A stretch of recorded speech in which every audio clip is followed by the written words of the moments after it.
En seulement 50 ans, un pays qui a autrefois connu la guerre et qui se voit face à une économie fragile a envoyé son premier satellite en orbite. Il s'agit de l'histoire du Bangladesh, une histoire qui part de la Terre et se dirige vers les étoiles. Tout commence d'un rêve dessiné par Bangabandhu Sheikh Mujibur Rahman, le fondateur de la nation. C'est son appel qui a mis toute une population sur une même ligne, malgré sa diversité religieuse, confessionnelle et ethnique, en 1971.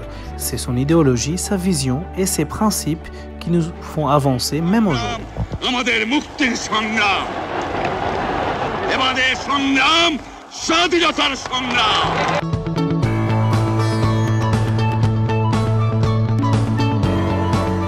Tenons la main de Sheikh Hasina, dirigeante visionnaire, le Bangladesh se transforme et avance pour atteindre le rang des pays en voie de développement, et ce avant 2021. Il s'agit d'une promesse tenue par le Premier ministre. Le rêve est désormais plus grand, atteindre le rang des pays développés avant 2041.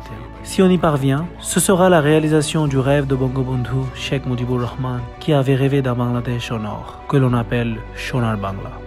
Tous les critères de mesure de développement de l'ONU permettent d'affirmer l'avancement de ce pays vers le progrès. La motivation d'aller plus loin, de toucher les objectifs avant l'heure fixée, vient aussi de là. Si on tient compte de la situation du Bangladesh il y a 16 ans, on peut affirmer avec certitude qu'aujourd'hui, le nombre des personnes pauvres a considérablement baissé. La production agricole de ce pays, depuis les 40 dernières années, a surpris le monde. Le pays se place 4e dans la liste des pays ayant une importante production du riz. Il figure 3e parmi les pays producteurs de poissons dans l'eau douce. Le Bangladesh a été considéré le pays ayant la croissance économique la plus importante dans l'Asie du Sud en 2016. Comme les deux dernières fois, il a également été récompensé pour son rôle dans la réduction des inégalités entre les hommes et les femmes. Dans la même année, il a le taux d'alphabétisation des personnes âgées meilleur que les 12 dernières années. 98% des enfants étaient inscrits à l'école primaire. Aujourd'hui, l'espérance de vie est de 72 ans et 3 mois. Le taux de mortalité infantile connaît une baisse considérable. Depuis 2009, plus de 14 000 centres de santé que l'on appelle community clinics ont été mis au service des citoyens sur tout le territoire. Récemment, le Bangladesh a rempli les 3 conditions fixées par la Banque mondiale pour sortir du rang des pays pauvres et attend la déclaration de celle-ci pour être reconnu comme un pays de l'économie moyenne. L'application du principe diplomatique, amitié avec tous, hostilité avec personne, a porté ses fruits. En 30 ans, le Bangladesh est devenu l'un des pays les plus importants du programme de la paix mondiale mené par l'ONU. Dans les années 70, l'agriculture était la principale source de l'économie, tandis qu'aujourd'hui, l'exportation domine de loin. Le Bangladesh est le 2e pays exportateur du textile dans le monde. Pour répondre aux besoins liés aux exportations et afin d'améliorer ce domaine, le Bangladesh a pris en main des projets de développement d'infrastructures d'une grande envergure.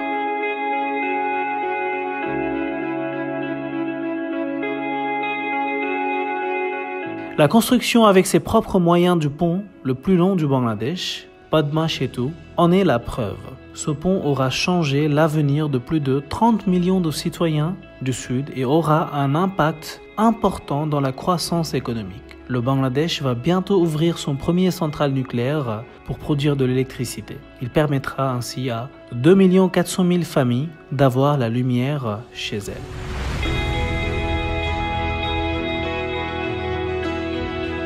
Depuis 2003, les panneaux solaires ont servi plus de 4 millions de familles en termes d'énergie.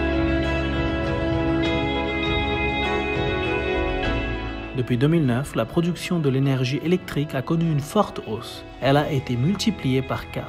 Elle était de 5000 MW alors qu'aujourd'hui, elle est de 16 000 MW. À partir de 2030, le premier port en eau profonde, nommé Paira, sera mis au service du pays. Cela va permettre le développement du commerce maritime. La capitale Dhaka aura bien avant des lignes de métro.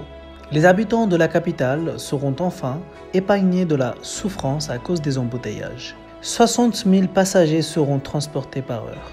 Pour servir les citoyens locaux, des services informatiques sont instaurés dans plus de 5 000 municipalités, permettant à 6 millions de personnes d'en être les bénéficiaires. Ainsi, les services publics via Internet touchent même les villages et ses habitants.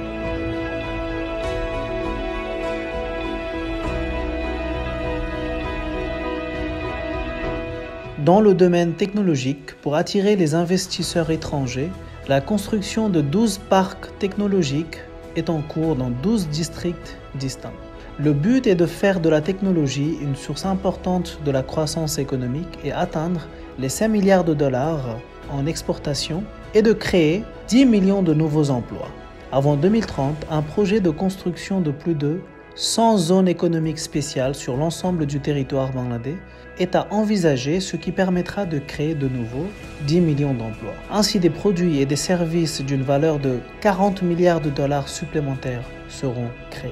En 2016, le Bangladesh a été classé deuxième parmi les pays en voie de développement qui connaissent un développement rapide. Pendant 6 ans consécutifs, ce pays a gardé un PIB de plus de 6%. En 2019, le PIB est de 8,13. Il s'agit d'un record national jamais atteint auparavant.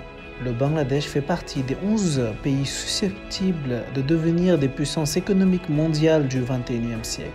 Ce pays s'est déjà montré capable d'accomplir plus que ce dont on imaginait de lui, avec sa terre fertile et ses capacités diverses. Il a surpris le monde entier en envoyant son propre satellite dans l'espace en seulement 50 ans de son existence. Le satellite Bangabandhu se sert d'une nouvelle identité du Bangladesh. Tenons la main de Sheikh Hasina. Le monde entier salue cette forte croissance économique du Bangladesh et place leur espoir quant à son développement. Les dirigeants mondiaux félicitent ce pays pour son progrès. Malgré ses accomplissements, le Bangladesh refuse de s'arrêter. Sous la direction du Premier ministre Sheikh Hasina, le Bangladesh continue de se fixer de nouveaux objectifs.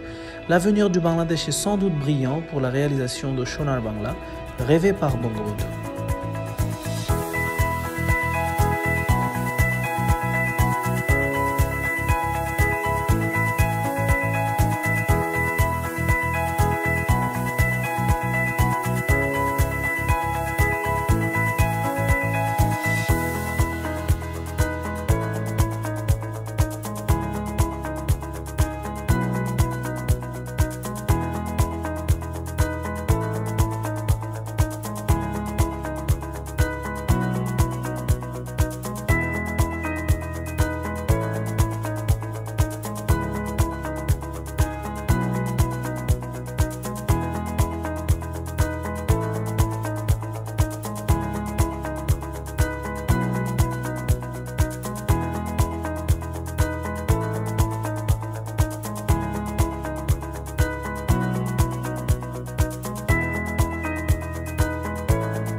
Rohingya সমস্যার স্থায়ী সমাধানে দ্রুত কার্যকর উদ্যোগ গ্রহণের জন্য আমি জাতিসংঘ এবং আন্তর্জাতিক সম্প্রদায়কে আহ্বান জানাচ্ছি। এ প্রসঙ্গে আমি কিছু সুনির্দিষ্ট প্রস্তাব পেশ করছি। প্রথমত, অনতিবিলম্বে এবং চিরতরে মিয়ানমারের সহিংসতা ও জাতিগত নিধন নিঃশর্তে বন্ধ করা। দ্বিতীয়ত, অনতিবিলম্বে মিয়ানমারের জাতিসংঘের মহাসচিবের নিজস্ব একটি অনুসন্ধানী দল প্রেরণ করা। তৃতীয়ত, জাতি ধর্ম নির্বিশেষে সকল সাধারণ নাগরিকের নিরাপত্তা বিধান করা এবং এ লক্ষ্যে মিয়ানমারের অভ্যন্তরে জাতিসংঘের তত্ত্বাবধানে সুরক্ষা বলয় গড়ে তোলা। চতুর্থত, রাখাইন রাজ্য হতে জোরপূর্বক বিতাড়িত সকল রোহিঙ্গাকে মিয়ানমারে তার নিজ ঘরবাড়িতে প্রত্যাবর্তন ও পুনর্বাসন নিশ্চিত করা। পঞ্চমত, কফি আনান কমিশনের সুপারিশমালা নিঃশর্ত, পূর্ণ ও দ্রুত বাস্তবায়ন নিশ্চিত করা।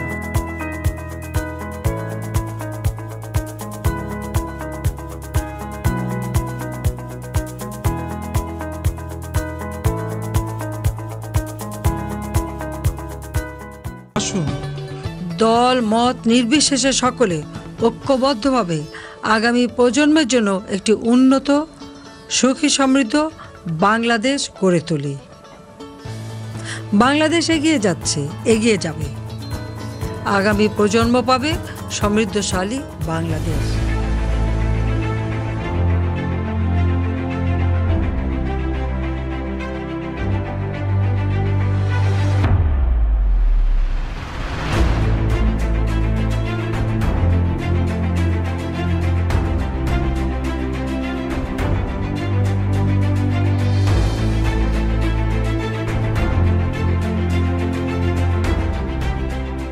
forces armées du Bangladesh sont les symboles du courage et de bravoure pendant la guerre d'indépendance. Elles représentent la confiance du peuple lors des catastrophes et des conflits. Elles sont aussi le symbole de l'établissement de la paix dans le monde.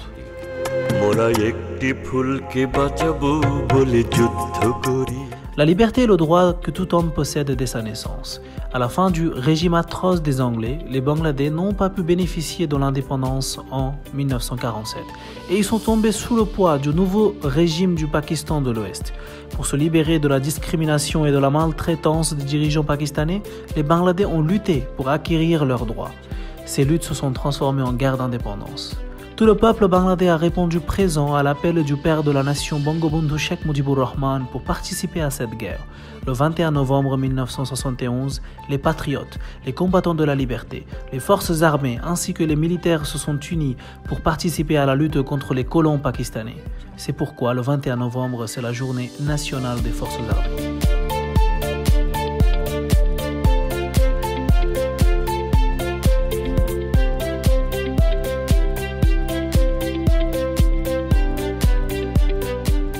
En suivant les pas de Bangabandhu Sheikh Mujibur Rahman, le gouvernement actuel, pendant son mandat précédent et le mandat actuel, a mis en place différentes initiatives dans le cadre de la modernisation de l'armée. En suivant le plan de la défense nationale imaginé par le père de la nation, Bangabandhu Sheikh Mujibur Rahman, un projet intitulé « Les objectifs de la force 2030 » ou « Forces Goal 2030 » a été établi.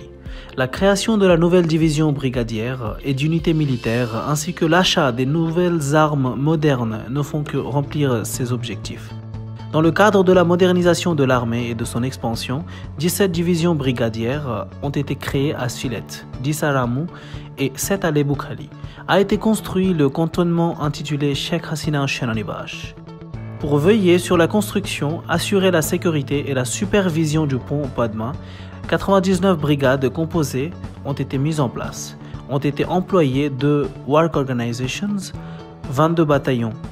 Ont été construits l'École nationale de défense, l'Institut du Bangladesh de la formation des opérations de paix, l'École médicale des forces armées, l'Institut militaire de la science et de la technologie et le centre du régiment d'infanterie du Bangladesh. 2 infanteries bataillons ont été transformés au para-bataillon et 8 infanteries bataillons ont été transformés au bataillon mécanisé.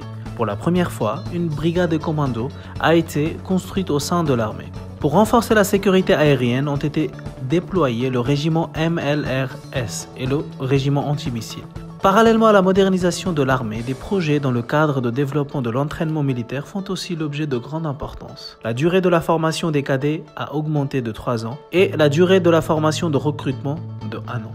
Depuis 2013, une île nommée Shornodip a été attribuée à l'armée pour améliorer leurs conditions d'entraînement militaire. Le 2 novembre 2017, le président a remis le drapeau national à une troupe intitulée Paracommando, dans le cadre de la modernisation de l'armée. Le 23 novembre 2017, l'honorable Premier ministre a remis le drapeau national à l'école CMP Center et elle a inauguré le nouveau bâtiment de CMP Center. Le 22 avril 2018, le Premier ministre a hissé le drapeau de 5 unités appartenant à la division numéro 17. C'est une initiative qui contribue au changement du statut du cantonnement de Sylhet, qui devient alors un cantonnement complet. En outre, le 25 avril 2018, les drapeaux de 2 unités appartenant à la division numéro 9 et de 6 unités de la division d'artillerie ont été hissés.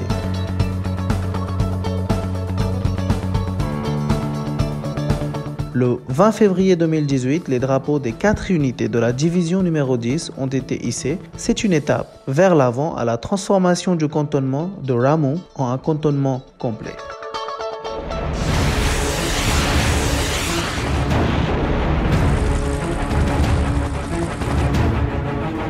Dans le cadre de la préservation des richesses maritimes et de la protection des frontières, les forces maritimes ont également fait l'objet de modernisation. Divers projets ont été mis en place en ce sens. Le 21 mars 2018, dans l'Académie navale, un nouveau bâtiment a été inauguré, ayant le nom Bangabandhu Complex.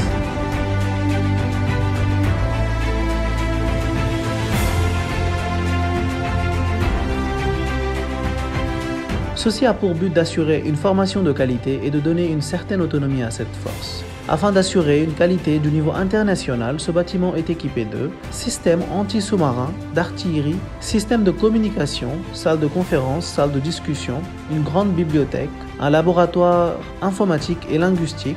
Pour une formation technique, 7 autres laboratoires scientifiques ont été mis en place. À cela s'ajoute une statue de Bangabandhu Sheikh Mujibur Rahman dans le hall du bâtiment pour conserver les souvenirs de ce dernier. Le chantier maritime BN Dockyard a été décoré de la récompense du standard national. Pour son rôle de la préservation de l'indépendance de la vaste zone maritime, ce standard national lui a été attribué. BN Dockyard a montré une efficacité professionnelle dans le cadre de développement.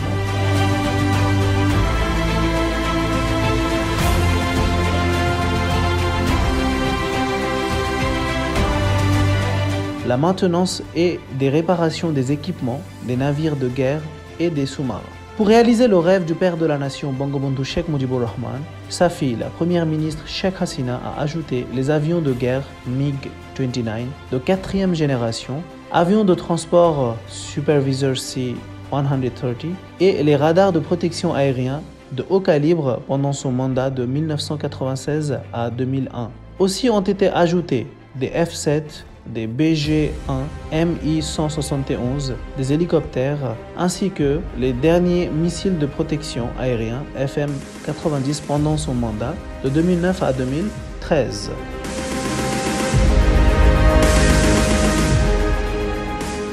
Pour assurer la maintenance, la sécurité ainsi que le contrôle technique des différents avions, y compris des avions de guerre, des radars et des autres équipements, ont été mis en place le centre aéronautique Bangabandhu Aeronautical Center. D'autres unités de réparation ont également vu le jour. Les bases Bangabandhu Biman Bahini Ghati et Biman Bahini Cox's Bazar Ghati se sont introduites comme des bases complètes et autonomes.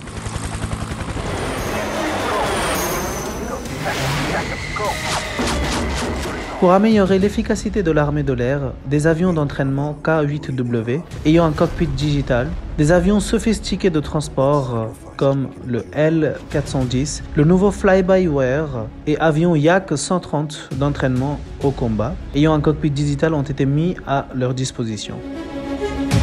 Ont été aussi achetés des engins comme Maritime Search and Rescue AW-139, AW-119, KK hélicoptères et simulateurs de hélicoptères du série MI. Des entraînements spéciaux seront même organisés du 5 au 9 août pour améliorer les services de secours avant et après les séismes. Sous la direction de l'armée bangladaise, une formation intitulée Ushar Dwar sera bientôt organisée sous la direction de Army War Game Center et de 14 brigades des ingénieurs indépendants, ayant des objectifs préventifs au séisme.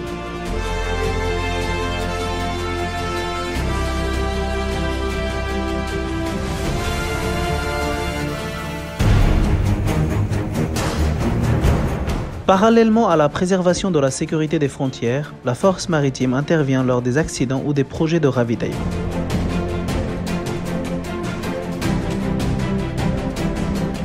Le 10 septembre 2018, loin de Mangla, dans la mer de Bangopocsagar, un bateau de pêche et un bateau commercial se sont percutés.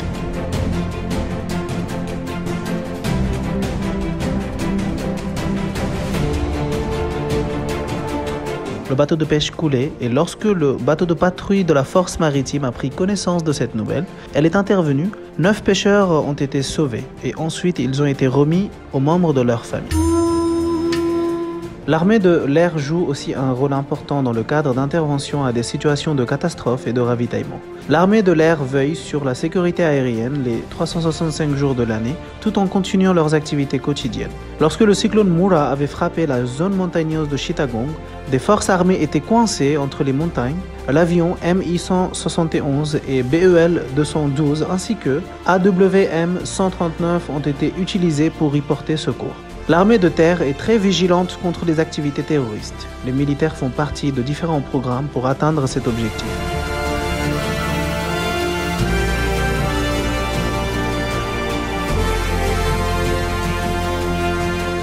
Du 10 au 16 septembre 2018 a eu lieu un événement intitulé Bay of Bengal Initiative for Multinational Fielding Training Exercise à Pune en Inde. Tous les membres de BMSTEC y ont pris part Pendant cet événement, la lutte commune contre le terrorisme a été discutée. Au dernier jour, les chefs d'État des différents pays membres y étaient présents.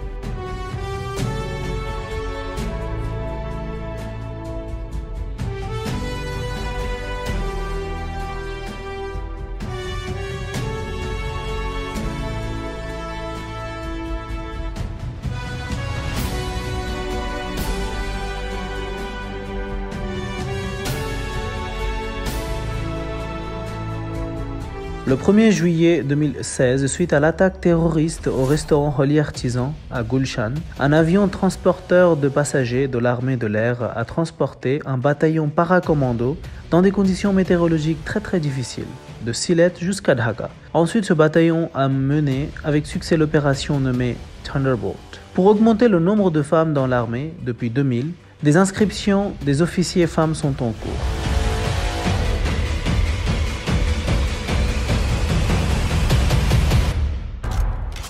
En 2013, Major Jannatul Ferdouz devient la première femme Chhotri Sena de l'armée. Major Nazia Nusrat Hossain et Major Shahrina Binte Anwar deviennent les premiers apprentis pilotes de l'armée.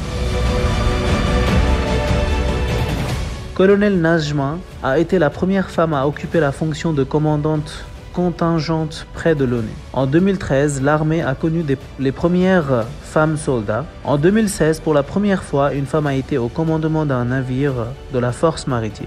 Ces exemples sont les fruits des initiatives visant à défendre les droits des femmes et à leur donner du pouvoir. Actuellement, parmi les trois forces, on compte de nombreuses femmes. Les hommes et les femmes se serrent les coudes et travaillent efficacement. Pour assurer les droits des femmes au sein de l'armée de l'air, beaucoup de femmes ont été recrutées en suivant les instructions du Premier ministre. Elles, par leur labour et leurs compétences, arrivent aujourd'hui à créer leur place dans chaque domaine.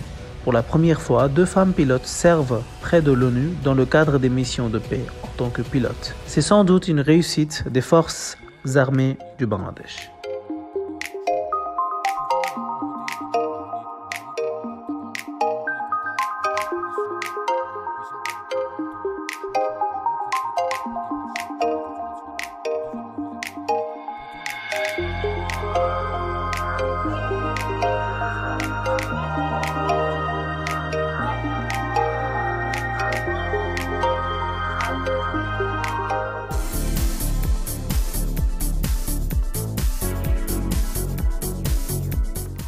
Le Bangladesh est un partenaire fier de l'ONU dans le cadre des missions de paix. Depuis plus de 20 ans, le Bangladesh participe activement aux missions de paix organisées par l'ONU.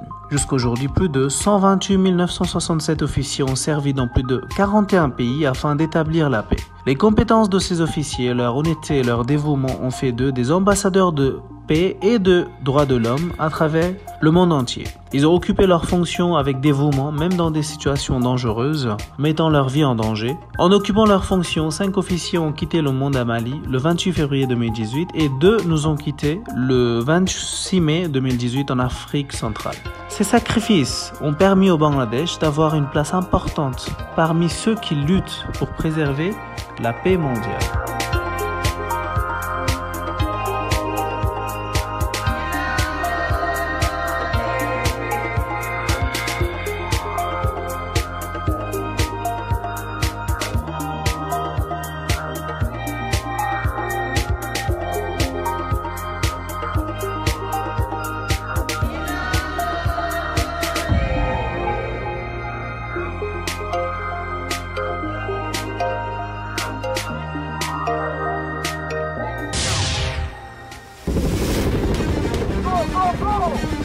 La force maritime du Bangladesh, répondant aux besoins de l'ONU dans le cadre des missions de paix, a envoyé des officiers ainsi que des bateaux de combat au service de celui-ci. Les officiers de l'armée de l'air servent l'ONU depuis 1993 dans le cadre de ces missions de paix, et ce avec une très bonne image. Des formations entre l'armée bangladaise et de l'Inde sont régulièrement organisées depuis plus de 6 ans. L'une des formations a eu lieu du 6 novembre 2017 au 18 novembre 2017 à Meghalaya de l'Inde et dans l'État indien de Mizoram. Cette formation était nommée Champriti Shad. Une autre formation intitulée Shanti Dut 4 a eu lieu du 26 février au 12 mars, impliquant l'armée bangladaise et un commandement des États-Unis dans le Pacifique.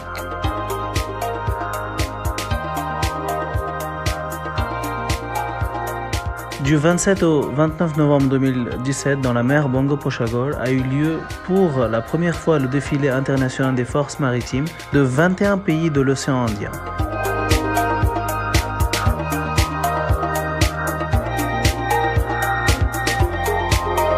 Le président du Bangladesh, Abdul Hamid, a inauguré ce défilé pendant une cérémonie organisée sur la plage Inani Beach. 23 membres de Naval Symposium de l'océan Indien, 41 bateaux de combat appartenant aux 9 pays superviseurs, 3 aircraft marins et 4 hélicoptères y ont participé. En 2017, pour résoudre les conflits et difficultés de l'utilisation de l'espace aérien commun, un séminaire sur 3 jours a été organisé dans le hall de Falcon à Dhaka, ayant pour objectif de trouver des solutions de communication pour faire face aux problèmes.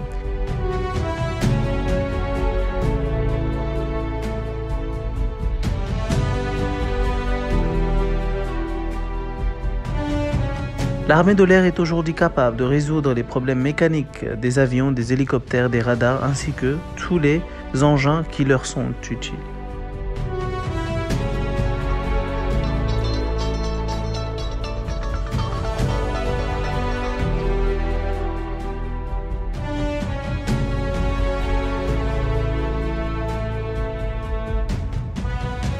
L'établissement Samorik Bahini Command et Staff College, Dhaka, Bangladesh, est reconnu au niveau mondial pour l'éducation militaire. Cet établissement assure l'éducation et l'entraînement des officiers des 3 forces armées. Les officiers de forces armées étrangers y sont formés aussi, et cet établissement a ainsi connu un succès à travers le monde. Il se situe à Mirpur, dans la capitale, et il a été fondé en 1977.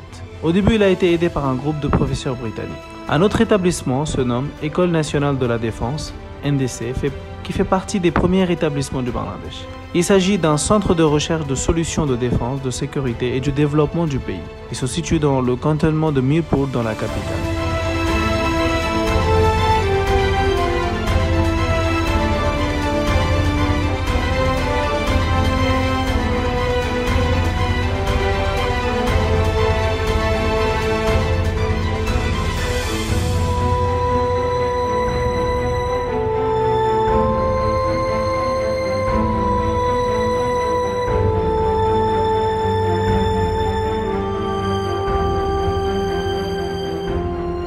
Ce lieu est aussi connu comme une colonie éducative. Symbole de NDC se trouve une lumière qui incarne la lumière de la connaissance. Autour de cette lumière se trouvent des tiges de riz. Il y a aussi notre fleur nationale, le lys. La devise de cet établissement est « La sécurité dans l'éducation ». Le premier ministre visionnaire du Bangladesh, Sheikh Hasina, avait commencé les travaux de la construction de cet établissement le 10 janvier 1998. Le 11 janvier 1975, lors d'une cérémonie scolaire au sein de l'Académie militaire de Comilla, le père de la nation avait dit aux cadets